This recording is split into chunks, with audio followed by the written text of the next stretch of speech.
Thanks everyone for joining Dispatch from the Front Lines. This is the ongoing series from the Congressional Progressive Caucus Center. My name is Liz Watson.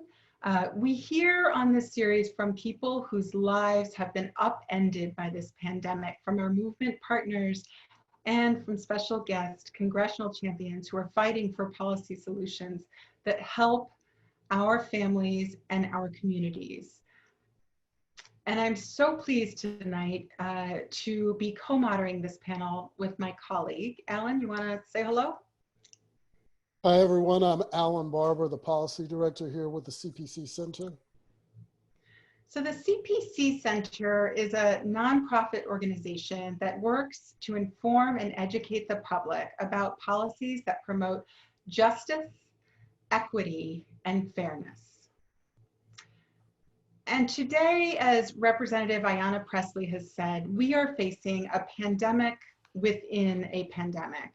The pandemic of police brutality toward Black people, a COVID-19 pandemic that is disproportionately killing Black and brown people, and the pandemics of economic injustice and racial injustice that Black people in America have faced, frankly, since its founding. Tonight, we mourn George Floyd, Breonna Taylor, Ahmaud Arbery, Tony McDade, and countless others who've died at the hands of police. We also mourn Kendall Nelson, a bus driver, Franklin Williams, a firefighter, and so many other Black men and women, essential workers who've died during the COVID-19 pandemic. We must say their names. At this point, I'd like to take a moment to acknowledge this tragedy, the tragedy of systemic racism that is costing lives in America every single day. And I'd like to take a moment of silence in remembrance of these lives lost and the lives of so many others. Could we please all take a moment of silence?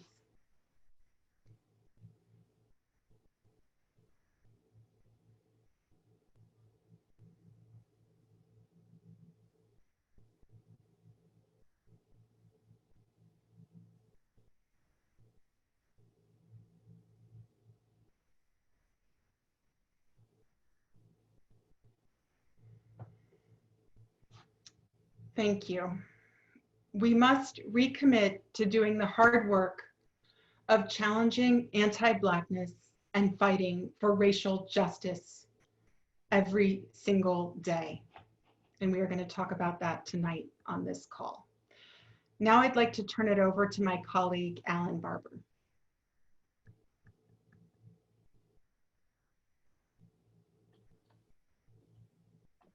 Thank you, Liz. Here we go.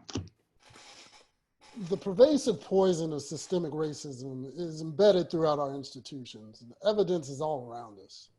Data from 40 states and DC show that Black people in America are more than twice as likely as white people to die from COVID-19. Twice as likely. In some states, that gap is even greater. The COVID-19 pandemic is driven in part by systemic racism that is deeply rooted throughout our institutions in American life. Environmental racism, that means that Black kids are more likely to grow up in polluted areas, leading to pre-existing respiratory conditions. Healthcare discrimination, that means that Black women's needs aren't routinely discussed by doctors, and that in part leads to higher mortality rates when giving birth. And pervasive economic inequality, that means that Black workers all too often are earning poverty wages. They're more likely to work in industries where employers are sending people to work in dangerous conditions and more likely to work under these conditions much longer than others, retiring later than life and working into their older than many other groups. So when we talk about a pandemic within a pandemic, this, together with police brutality, is what we're talking about. We're talking about Black workers being sent to low-wage jobs that they can't do from home. 80% of Black workers report that they can't work from home, and they do this with little to no protections. In this pandemic, Black workers are often stuck having to choose between unemployment lines or going to work to get sick, and in some cases die. And yes, we've seen that happen. For example, Black immigrant meatpacking workers at Smithfield Foods have been forced back to their meatpacking lines where workers have no personal protective equipment. They face retaliation if they take sick leave, and they can't socially distance, and sometimes can't even cover their mouths if they cough. All of this, and the average meatpacking worker makes just $28,450 a year. This pattern, employers paying Black workers far too little for their work, even before the pandemic, and now forcing Black workers to risk their lives, is repeating itself throughout our economy. Take Minneapolis, for example. The average Black person in Minneapolis earns just half of what a white person does. Black residents are only 1/3 as likely to own homes. Black workers are nearly twice as likely as white workers to be paid poverty wages. And during this COVID-19 pandemic, unemployment is significantly higher for Black workers. Data from the last recession shows that Black workers are likely to be the first hired and the first fired and the last hired in downturns, and often suffer longer periods of unemployment, largely because of discrimination. And the racial wealth gap means that these workers have, on average, just 1/10 of the wealth white workers have to rely on. This means the pressure on Black workers to return to unsafe workplaces with no OSHA standard in place is that much greater. And so as we protest police injustice across the nation, we also protest this economic injustice. The injustice that Black and brown workers have no safety protections guaranteed under federal law from COVID-19 on the job. We're seeing in this moment companies coming forward with slogans. Amazon's homepage says Black Lives Matter, and McDonald's just ran an ad declaring the same. But this time, this moment calls for so much more than platitudes. These same companies are paying low wages. They're cutting back on bonus and hazard pay, and they're failing to protect workers from COVID-19. And it's clear that when people get hurt, and make no mistake, this will disproportionately be Black people who get hurt. There will be a big push to make sure that corporations can't be held accountable. Tonight, we'll hear from leaders on the front lines, and leaders from the House of Representatives, leaders who will talk about the fight to keep corporations from perpetuating these inequities and gambling with workers' lives. Liz? Thank you, Alan. So I'm honored tonight to get to introduce Congresswoman Trahan. She is our special congressional guest speaker this evening.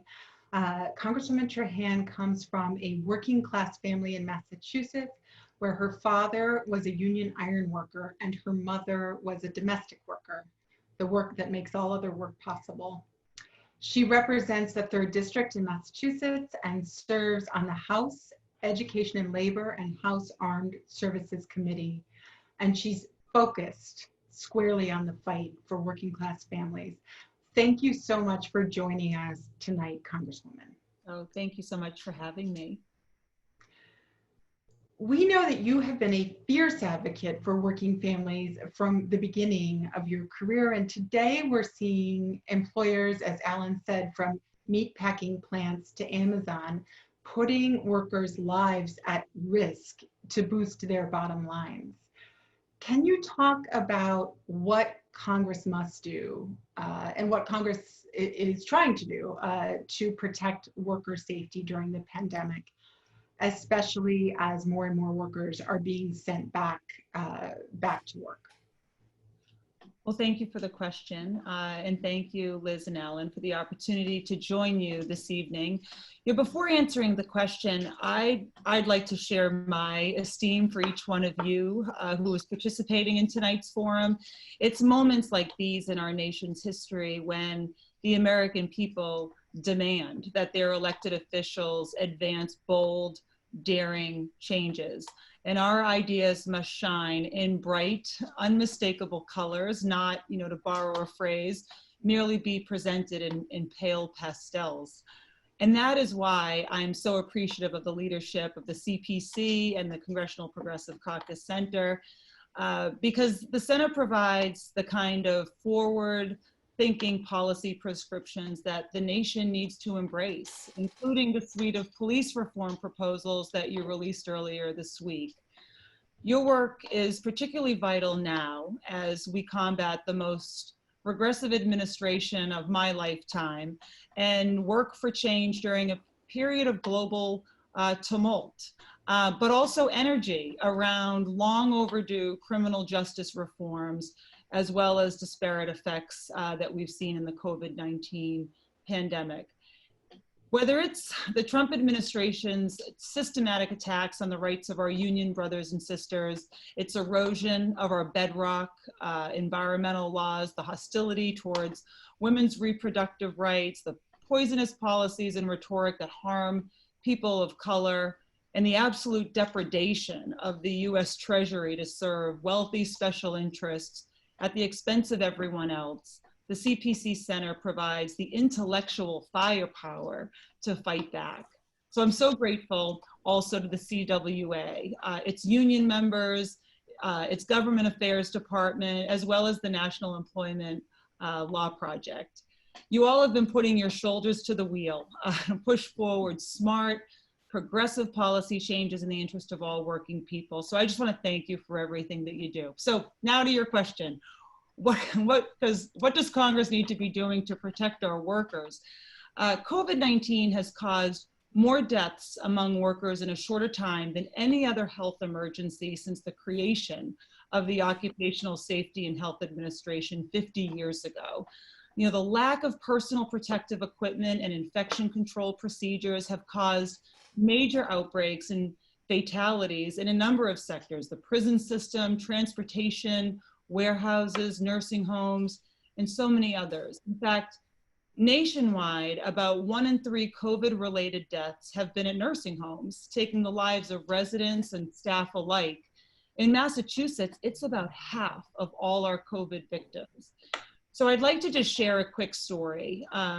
In March, a whistleblower nurse by the name of Maria Cryer began sounding the alarm that the Life Care Center of Neshoba Valley, in the heart of my district, it's a nursing home in Littleton, Massachusetts, wasn't taking the necessary precautions to protect its residents and its staff.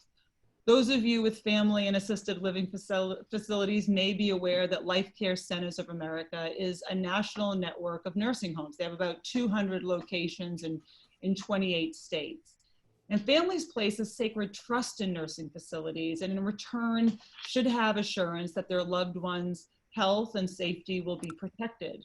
Nurses, of course, deserve to have access to the PPE that they need to deliver care safely. The Life Care Center in Kirkland, Washington was one of the first COVID-19 hotspots. Back on February 10th, there were signs of a possible infection at the Kirkland facility, and ultimately over 40 people lost their lives. Nearly 2 months later, the same thing was happening again across the country in Littleton, Massachusetts. Unfortunately, like in Kirkland, the Littleton facility wasn't prepared, and Maria and at least 25 others have passed away tragically. You know, I became involved in this case at the Life Care Center of Neshoba Valley when local officials made us aware of a number of emergency calls made to the facility by the fire department and EMTs. You know, we quickly alerted state officials, federal officials at CMS, and requested that the National Guard go into the facility and test staff and residents. I mean, urgent, common sense steps that anyone would take, but that Life Care did not. Senators Markey and Warren and I all requested that CMS enact additional oversight measures to protect staff and residents at Life Care centers and other senior facilities from COVID-19. So during this pandemic, you know, transparency and accountability, it's crucial to saving lives and safeguarding our healthcare heroes. It's also why I've joined Bobby Scott in filing the COVID-19 Every Worker Protection Act to mandate that OSHA issue an emergency standard, which would be to everyone's benefit. As it stands, OSHA has no enforceable standard that addresses the hazards of airborne transmissible diseases. issuing an enforceable emergency temporary standard would protect our workers. This is common sense. So I'm glad that we were able to include it in the HEROES package that we passed in the House last month. And I want to specifically thank CWA for pushing that provision. Your work was tremendously important. And, you know, for my part, I strongly feel that it's a provision that we must insist upon having in whatever ultimately is negotiated in a final package. Thank you, Congresswoman. And point of personal privilege, I just saw that one of my favorite CWAers, Jane Phillips, is on the call. So I'm going to do a little Hey Jane shout out.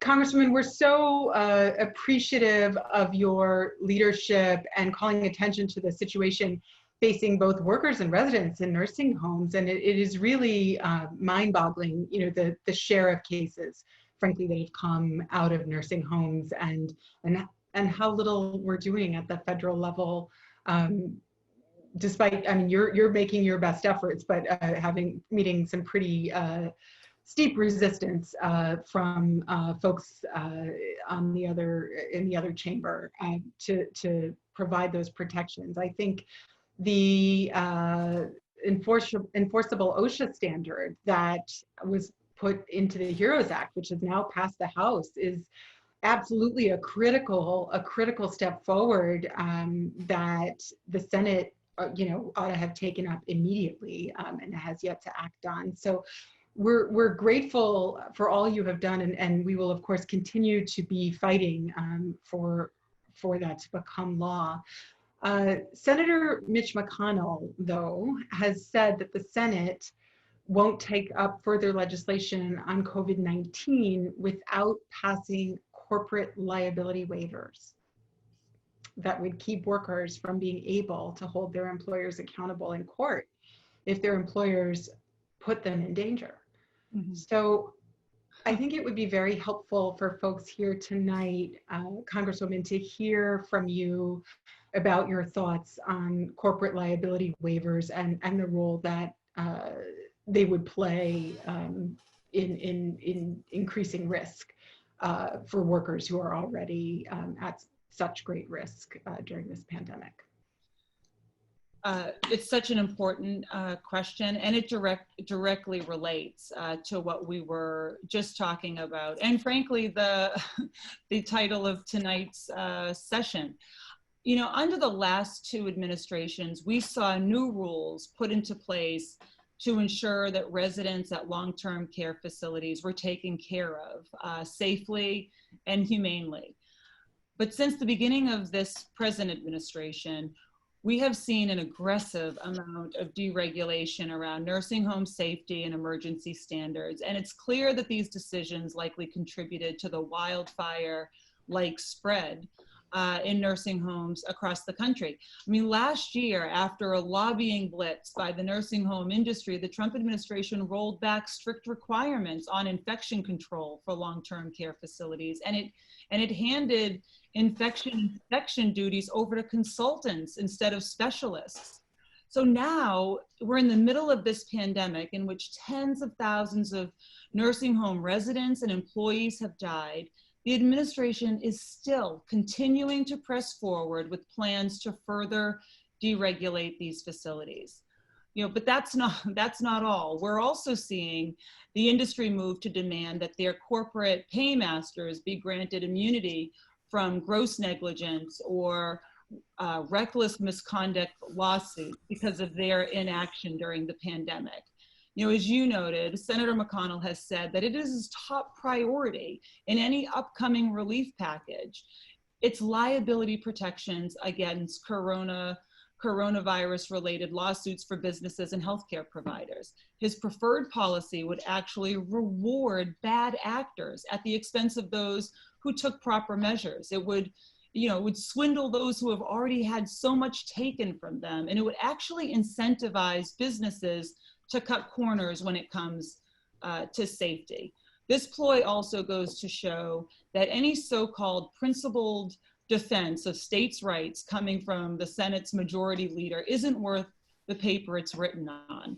Immunity would either directly wipe out laws in every state through federal preemption or put strings on federal aid so that states themselves would have to provide immunity. Either way, it's a raw deal for the American public, for the American worker, and they know it.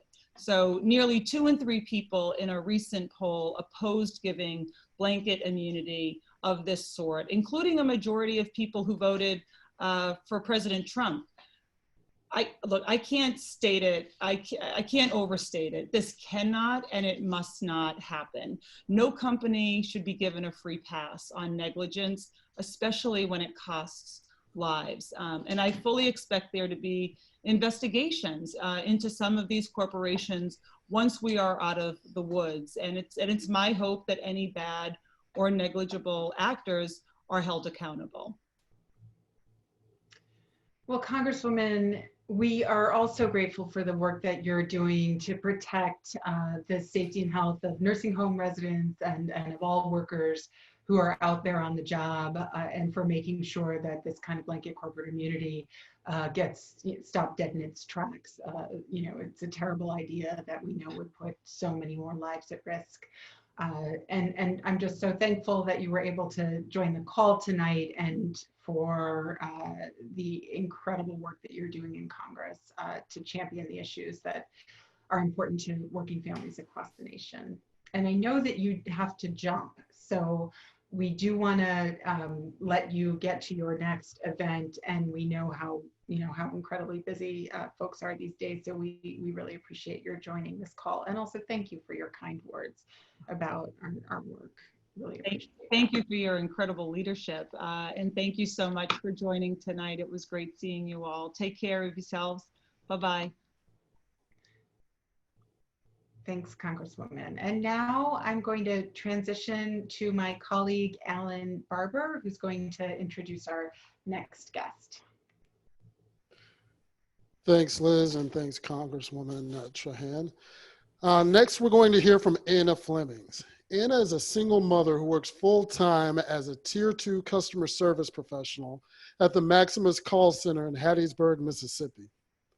Her job is to help people with their questions about the Affordable Care Act and Medicare plans. It's a job she's extremely proud of, but for which she only makes $12.11 an hour, far below the federal wage she should be making for that kind of technical work that she does. She's a proud member of the Call Center Workers United National Organizing Committee and has been building a union for the pay and respect that she and her coworkers deserve for the last several years. Anna, you're on the front lines of the coronavirus pandemic as an essential worker, helping other people get access to their health benefits. At the same time, you and your coworkers are fighting to keep each other safe during this pandemic. Can you talk to us a little about what that's been like and what workplace safety protections you need? Yes, sir. Hello, everyone. First, I would like to say thank you to the allies at the CPC for giving me an opportunity to speak on behalf of all of my coworkers and myself and the community. The COVID pandemic has really shown why we need a union and the real voice at work. We work at a call center with hundreds and hundreds of people working together on rows and rows of desks. Maximus implemented some emergency leave policies after we came together after this pandemic. Basically, many of these policies were inadequate. They were delayed, that means they were late, and they were not afforded to all. At least 8 of 11 call centers were temporarily shut down to suspected or confirmed cases of COVID. Only often being reopened in less than 48 hours. At one time, it was even less than 24 hours. That's one whole day, which is not enough time to clean the facility according to the CDC. Guidelines for cleaning and ventilation to be followed. At one point, we were given a piece of cloth to cover our mouth and rubber bands and napkins to use as masks. This is not good. The company said that they had hand sanitizers and the EPA approved wipes at the call center, but were constantly running out, and we weren't allowed to even bring our own supply. That's not good. Thankfully, we were able as a movement to put enough pressure on the company to be able to work a large portion of CMS, to allow a large portion of us to work from home, which is good. Although this came at its own struggles, working from home has required, of course, many of us to purchase items and equipment and upgrade our internet services. That's hard to do on the minimum that we're making. But we made those sacrifices because of the people that we know that need us. I personally spent $500 on a new laptop, which wasn't easy based on $12.11 an hour, and with the other expenses that I have, which was already putting me in a struggle. So to answer your question, what do we need? We need a union, and for Maximus management to take our demands about meeting with us and our organizing committee seriously. This is no joke. If we had been meeting and discussing these issues before this pandemic started, we would have been better prepared. Guess what? We're still going to fight. This pandemic not only affects us, it affects everyone. And we are here to serve them, and we should be served. Thank you. Thank you so much for sharing the story of your colleagues and your own personal story just now with us. I really appreciate that. You mentioned that you started organizing before the pandemic began, and much love to you and your colleagues for coming together in a union to stand up for your rights. What were you and your coworkers up against when you started out in the organizing process? Well, let's see. First, yes, my coworkers and I already had been struggling with, number one, attendance policy, which was very unfair and put a lot of people's jobs at risk if someone became ill or they had a family emergency, which this was before the COVID-19 pandemic. Under the policy that we were only allowed to miss up to 64 unplanned hours in 1 year. That's 1 year, 64 hours. What is 64 hours if you're sick or a child is sick or a family member, and this is 64 hours? Basically, which this included taking care of loved ones. If we went above this 64 hours, we risked termination. Most of us really need our jobs. We currently have just over 1,000 of our coworkers who have signed a petition demanding change to this policy. I would like for you to know that Maximus employs about 10,000 customer service professionals under this contract.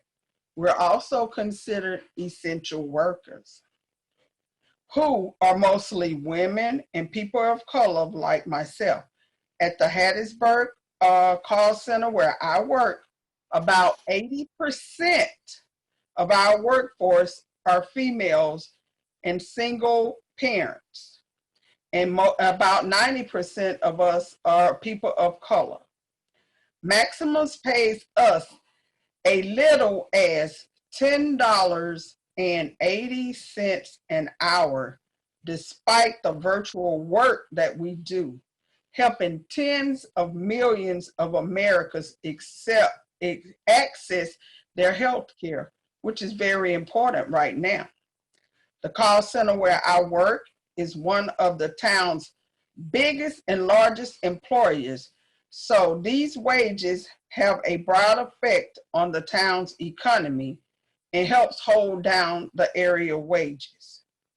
If we made more money, that would help reduce racial and gender pay disciplinaries in our communities. It would also help boost the local economy, which will bring badly needed money back to Mississippi. We really need it. Many of us also struggle to afford health care, which is basically important. This year, 2020, Maximus increased our deductibles to 25% to $2,500, which is almost impossible to afford when you're making between $20,000 and $30,000 a year. So you can't afford to get sick, and you definitely can't afford to have any major surgeries. Family coverage is completely unaffordable, out of the question, forcing many of like myself to rely on state subsidized programs like CHIPS or Medicaid to ensure that our children are covered. Yes, I have a teenager, and yes, he needs to have coverage. There are just so many reasons why we're organizing to form a union with the CWA. Maximus has responded to our organizing committee by conducting anti-union campaigns to create environment in fear and definitely intimidation. For example, at the call center that's in Bogalusa, Louisiana, which is a sister call center, the police was called on us for handing out leaflets about unions to our coworkers, which is against the law.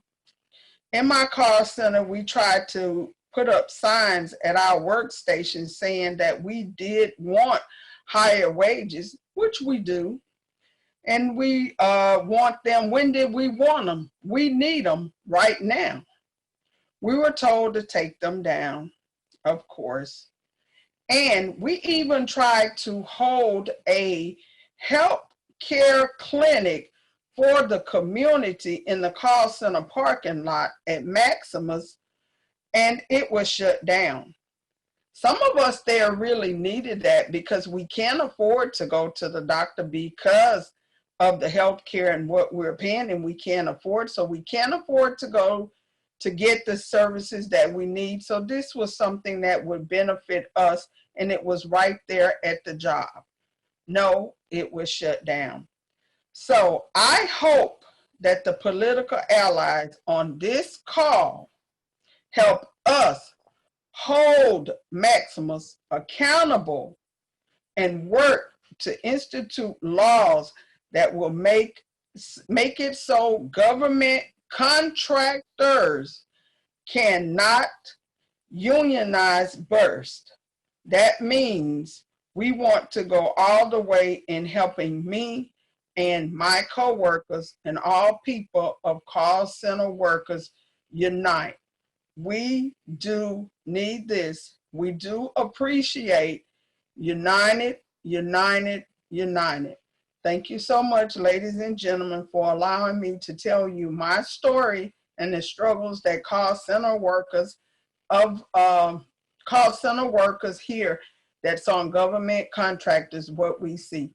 We will continue to fight for our rights, but we will continue to do what we need to do for the American people, and definitely Medicare and Medicaid, because one day you will be where they are. And I hope someone will do the same for me. Thank you again. Hello to everybody. I hope to see and participate again. My name is Anna Flemmings. I'm with Maximus in Hattiesburg, Mississippi. Thank you. Thank you, Anna, so much for telling us the story of you and your colleagues coming together to organize and form a union, and telling us a little bit about what you're up against in that fight. Next up, we're going to hear from Remington Gregg. Remington is going to connect the dots to draw a line between the plight of workers like you, Anna, and what could happen under a system in which there is the type of corporate immunity that some are pushing for right now. Remington A. Gregg is counsel for civil justice and consumer rights at Public Citizen. And there he leads the fight to protect individuals from corporate abuses, and he works to promote a fair and accessible justice system, consumer rights, and product safety. He's an expert in areas of civil rights and civil justice, and has been working to stop a dangerous anti-worker safety proposal that we've been talking about so far today.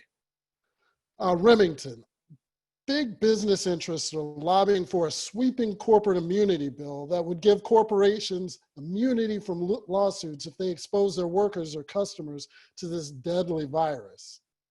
Can you explain what corporate immunity is and why it would be so dangerous? Yes, of course. And it's great to be here tonight with so many friends. What this really means is, and it's coming from the US Chamber of Commerce, they are seeking to immunize businesses from coronavirus-related lawsuits. So this would be incredibly harmful to workers and consumers, and as Representative Trahan said, to nursing home residents, among others, because you wouldn't be able to hold companies accountable if they don't take reasonable steps during this pandemic to keep us safe. Now, hundreds of organizations representing workers and consumers and long-term care residents and students and small businesses are all strongly opposed. Speaker Pelosi and Leader Schumer are opposed.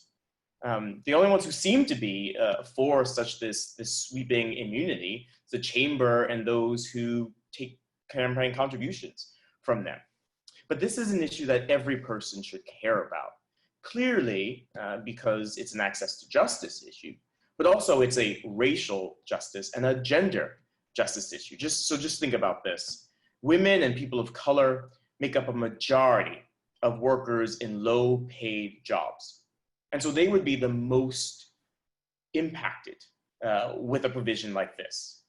Just look at the stats. Look at the infection rates that we've seen just in the last week in meatpacking plants. And those infection rates are increasing.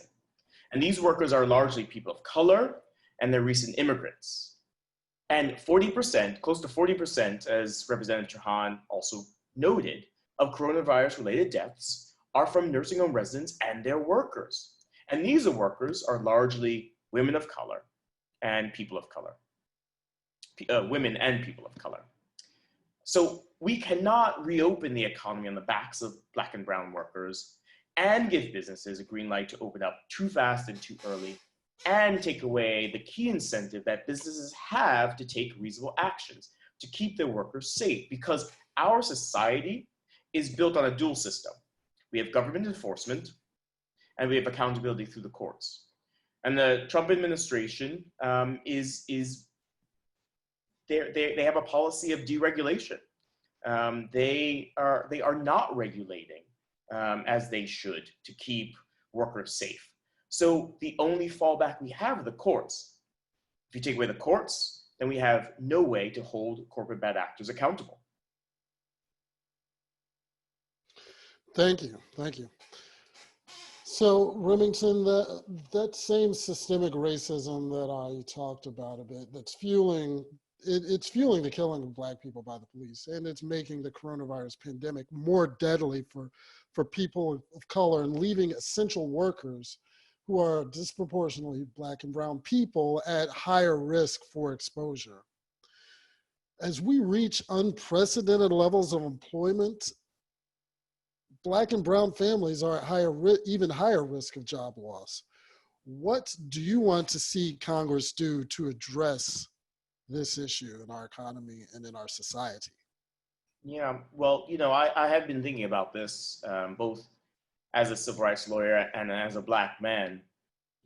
Coronavirus and the protests that we've seen have really laid bare just how ingrained racism, systemic racism is throughout our entire society.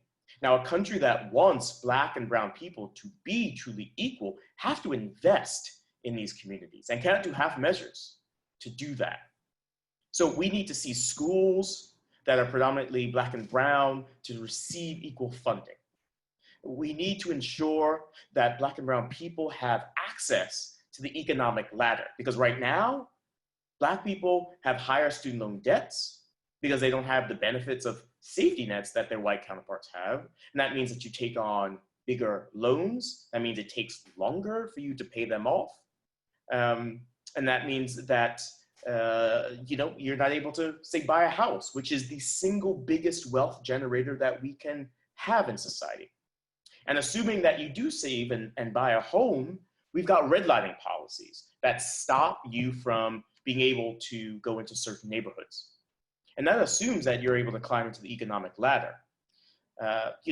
We don't have all the data, but the fact is that 75% of coronavirus deaths in DC are among Black folks, among other factors, because they are on the front lines. They're stocking out shelves and cleaning hospitals and usually taking public transportation to do it. And that's the people who are actually working. Last week, the New York Times reported that less than half of Black workers are working. Less than half. Now, we need to also talk about, which we haven't because that's not the topic, but police brutality. This is why we're all angry. This is why we're protesting. And it's all connected. Economic insecurity, racism, the ability to open the economy on the backs of Black and brown people and say, to heck with all of them. So Congress, to get to your question, must first and foremost reform policing. It must stop using the criminal justice system as a way to control Black and brown people, especially Black men. And it must ensure equal access to education and to housing and to credit.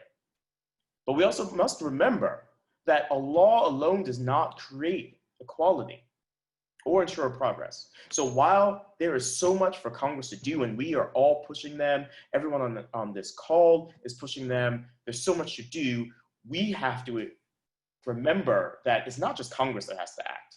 We've been out in the streets, we've been marching, we have to be out there as well, ensuring that we hold their feet to the fire, not to just demand laws, but to demand progress. Thank you so much. Thank you so much for that moving answer. And thank you for joining us this evening. Next, we're going to turn to Rebecca Dixon. Rebecca Dixon is the Executive Director of the National Employment Law Project, NELP, where she leads NELP's work to build and contribute to a stronger workers' rights movement that dismantles structural racism, eliminates economic inequality, and builds worker power. Rebecca is nationally recognized for her commitment to racial, gender, and economic justice, and under her leadership, NELP has led the fight to win unprecedented expansions of unemployment insurance and is a go-to resource for state and local worker movements. As we were discussing earlier, systemic racism is deeply embedded in all of our institutions, from policing to our workplaces. We're facing unprecedented unemployment, and workers, particularly low-wage workers of color, are being asked to risk their lives in essential jobs without sufficient workplace protections. Millions of workers are facing financial disaster. What are some of the ways the current crisis is particularly affecting workers of color? So, Alan, if it wasn't apparent before now, it is definitely on display in this pandemic, but worker health is public health. And so when employers across the country fail to adequately protect their workers, they contribute to the spread of COVID-19 into communities. And because of historical inequities, we know that this spread is not even. In America, opportunity and risk have always been segregated and stratified by race and gender. In fact, a large majority of occupations in the United States can be classified as racially segregated. The Blacker an occupation is, the lower the wages become. These disparities show up, as was mentioned earlier, in who can telework and who has to report to duty despite the risk. An extremely relevant example of this segregation of occupations is that Black and brown workers are more likely to be in lower paid frontline positions like cashiers in retail stores, which my other panelists have talked about. And also, while the white workers are represented as managers and in supervisory roles, so less exposure. Even when our laws and policies have been race silent, this country has done a poor job of providing equal rights, benefits, and protections to workers of color and immigrants. And this thread runs all the way through from the New Deal during the Great Depression to this current economic crisis, which is probably also going to be a depression. And we know that while Black workers make up 1 in 9 workers overall, they make up 1 in 6 of our frontline workers. They are disproportionately represented in grocery, convenience stores, drugstores, public transit, trucking, warehouse, the postal service, healthcare, childcare, and social services. And while in the near term, this essential status protects them from job loss, it's also exposing them to a greater likelihood of contracting COVID-19 while performing those jobs. Though all workers who are on the job now or who will be returning in the next few weeks are at risk of illness, Black and Latinx and other workers of color, including immigrants, are more likely to be in frontline jobs along with Indigenous people. These communities have a disproportionate rate of illness and death related to COVID-19, directly related to their jobs and lack of protection. Far too many employers were slow to follow through on basic CDC recommendations, such as use of protective equipment, hand washing, and spacing 6 feet apart. Let me be clear, workers are getting sick and dying, and these tragedies are preventable.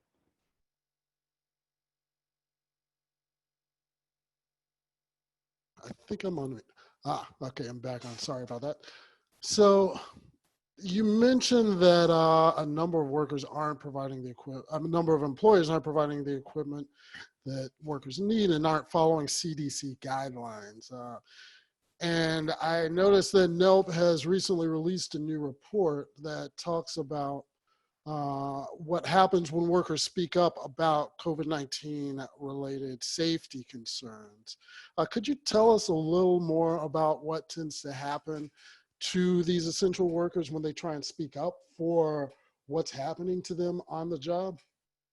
Sure, Alan. In recent months, we've all seen in the media attention to cases where there's retaliation against whistleblowers and workers who are across different industries who are trying to raise health and safety concerns in the workplace. Unfortunately, these are not isolated incidents.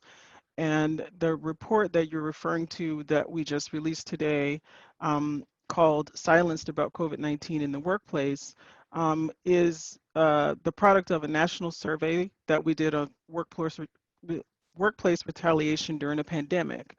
And we found that Black workers are twice as likely as white workers to report that they or someone that they work with may be punished or fired for raising concerns about COVID-19 spreading in the workplace. Some of the things that were reported as treatment by employers and managers was hostility to the workers who speak up, termination for those who raised health concerns, and threats of termination for taking time off, and of course, spreading misinformation about what protections are available to workers. Our survey also showed this parallel dynamic where vocal workers are being punished and other workers are staying quiet to avoid repercussions. We know that 3 in 4 Black workers have gone to work even though they believe they were seriously risking their health and the health of a family member. And that's compared to 64% of Latinx workers and 49% of white workers. So we're seeing this retaliation for raising their voices to try to ask for health and safety protections on the job. And it has, like everything we've talked about, has systemic racism baked into that as well. Thanks. And one final question for you. Could you talk to us a bit about the importance of fighting back against corporate immunity, as well as the other top reforms that NELP is fighting for in this moment? Absolutely. Immunity waivers are not the answer. And in fact, we believe they would lead to a race to the bottom, incentivizing employers to not protect their workers at all, because basically they would be on the honor system. And the employers who are actually taking care of their workers are incurring costs. And so by giving this immunity, we're setting up a bad dynamic. To put this issue in context, we know that workers already face steep barriers to accessing the courts to hold employers accountable, such as forced arbitration and waivers that they are forced to sign against collective action. This is also true for health and safety.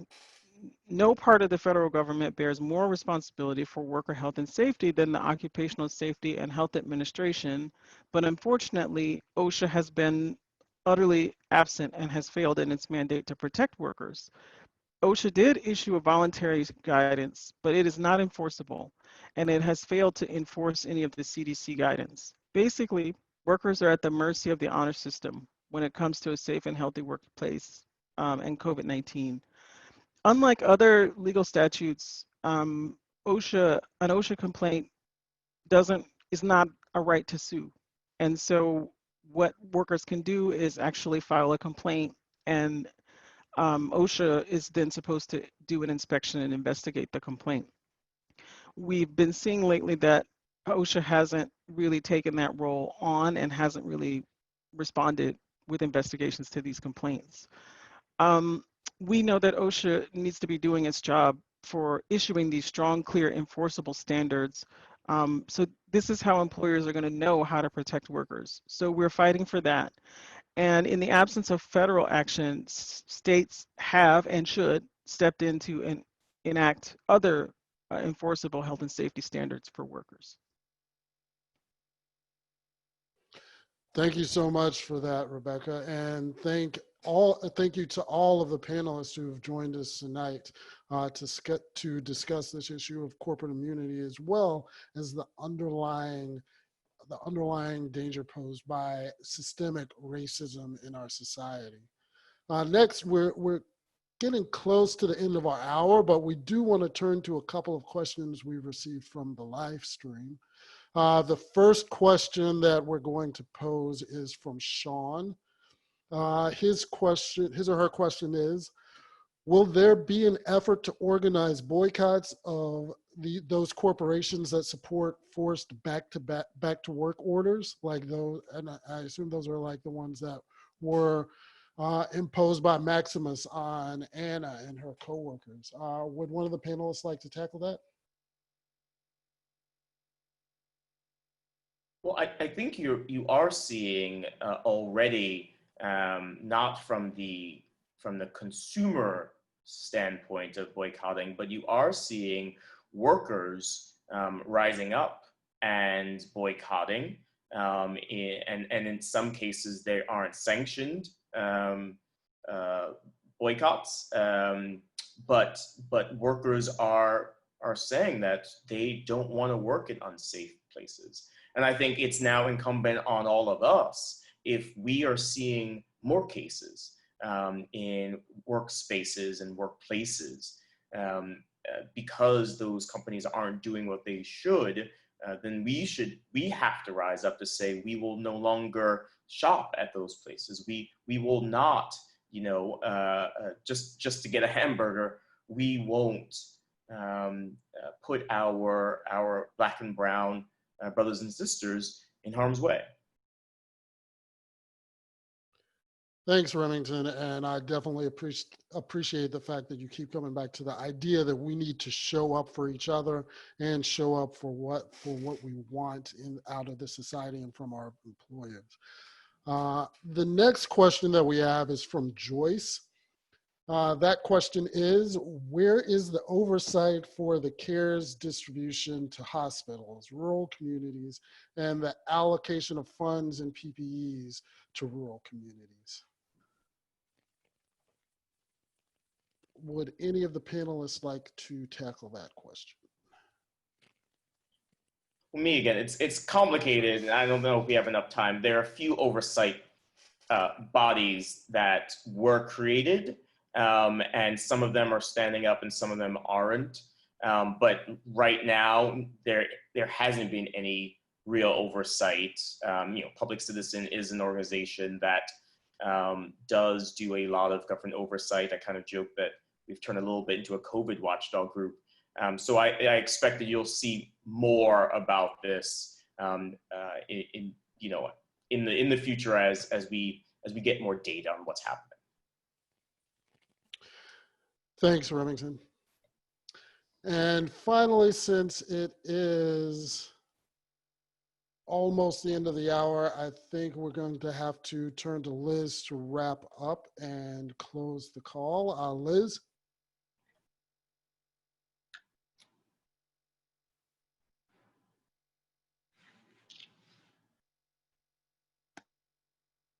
Is Liz on?